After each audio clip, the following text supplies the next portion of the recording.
Lovely ladies, ఈ black denims ని style చేద్దాము అని రెడీ అవుతుంటే ఏం హెయిర్ స్టైల్ వేసుకోవాలో అస్సలు అర్థం కాలేదు. సో మనమే కొత్తగా ఏదైనా హెయిర్ స్టైల్ సృష్టించేద్దాంలే అనేసి స్టార్ట్ చేసేసాను. ముందుగా హెయిర్ ని డిటాంగిల్ చేసుకోవాలి. తర్వాత ఐబ్రోస్ స్టార్టింగ్స్ ని పాయింట్ గా చేసుకొని ఒక సెక్షన్ ఆఫ్ హెయిర్ తీసుకొని జస్ట్ కొంచెం రోల్ చేసుకోవాలి. తర్వాత metal slides or tic tac pins తో దాన్ని సెక్యూర్ చేసుకోవడమే. పిన్స్ కొంచెం క్రిస్ క్రాస్ గా పెట్టుకుంటే టైట్ గా ఉంటది.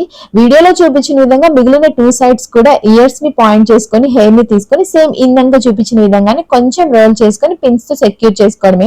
కావాలంటే ఇలాగే హెయిర్ లీవ్ చేసుకోవచ్చు, లేదంటే పోనీటైల్ కూడా వేసుకోవచ్చు. అది కూడా కాదంటే పోనీటైల్ ని కొంచెం ట్విస్ట్ చేసుకొని ఇలా కూడా వేసుకోవచ్చు. మీకు ఫ్రంట్ కొంచెం హెయిర్ ని బయటికి పుల్ చేసుకుంటే కొంచెం మంచిగా లుక్ కనిపిస్తుంది. ఈ అవుట్ఫిట్ మీదకి నేనైతే ఇయర్ స్టడ్స్ పెట్టుకుందాం అనుకున్నా. నా దగ్గర ఉన్న నెక్స్ట్ బ్రాండ్ లో తీసుకున్న స్టేట్మెంట్ స్టడ్స్ ప్రిఫర్ చేశాను. మంచి black and white colour printed Under Armour shoes తో అయితే ఈ స్టైల్ ని కంప్లీట్ చేశాను. నచ్చితే సబ్స్క్రైబ్